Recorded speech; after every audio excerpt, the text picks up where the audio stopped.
Okay, now we have practiced the calculation of covariance for two discrete random variables, and let's see how it works for continuous random variables. So how we can calculate the covariance for two continuous random variables x and y such that their joint probability density function is given as 2 minus x minus y.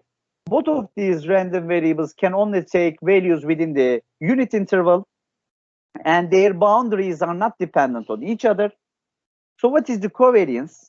Now, in order to calculate the covariance, my friends, what I need is expected value of x times y and also the marginal expectations. So let's start with the marginal expectations so we do not forget about them, okay?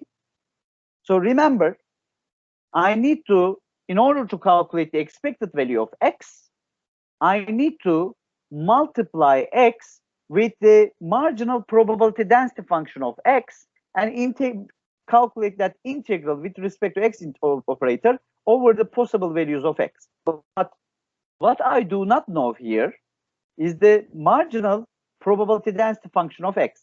How do we compute the marginal probability density function of x?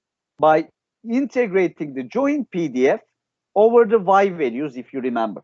So I'm not going to repeat this again. I have already talked about this in the earlier chapters, right? In chapter 7.1, if you have studied enough, you will remember. Now the marginal PDF of x is 3 over 2 minus x, which is multiplied by x and integrated here. And that integral will yield us a 5 over 12. So the expected value of x is 5 over 12. How about the expected value of y? Now, if you remember my lecture in the 7th chapter, so in this question, both x and y have the same possible values to take, and their contribution in the joint probability density function is the same. So both of them are subtracted from 2. Therefore, whatever marginal PDF we find for x is going to be the same as the marginal PDF of y, and therefore the expected value of y is also going to be 5 over 12 as well. And now that we have found the expected value of x and expected value of y, what I need is the expected value of x times y, and for that I am going to multiply x and y with the joint probability density function of x and y. And I am going to calculate a double integral, first with respect to x, then with respect to y operator. And my boundaries are from 0 to 1 because my joint PDF is just defined within these intervals. Now, x times y times 2 minus x minus y is going to be 2xy minus x square y minus xy square. The first integral is going to be taken with respect to integral operator x, which can be seen here, and plugging in the possible values of x as 1 and 0 and take the difference, I am going to be solving the first integral. The solution of the first integral is 2y over 3 minus y square over 2. As you can see, we do not have anything related to x here. They are gone. Now, the second integral with respect to y operator from 0 to 1 is going to be equal to y square over 3 minus y to the power 3 over 6. And that is going to give us a 1 over 6. So the expected value of the product of these two random variables is 1 over 6, okay? And when we subtract the product of the expectations from the expected value of the product, we get minus 1 over 144. So again, we have a covariance. This time it is negative, right?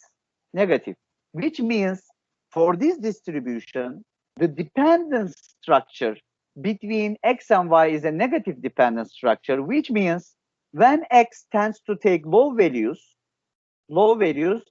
y tends to take high values. Similarly, when y tends to take low values, x tends to take high values, okay? But this is just a tendency. I'm not saying that every time it is going to happen like that. The fact that every time it is going to happen like that, it depends on the strength of the dependence. How strong is the dependence? And unfortunately, my friends, by looking at the covariance, it is impossible to make a comment on the strength of the dependence. The covariance shows only the type of the dependence, whether it is a negative dependence relationship or a positive dependence relationship. However, it does not give us any information on the strength of the dependence.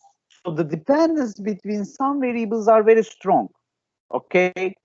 For example, in the example that I have given you, for a single second-hand automobile, the dependence between the odometer value and its second-hand price is a strong dependence.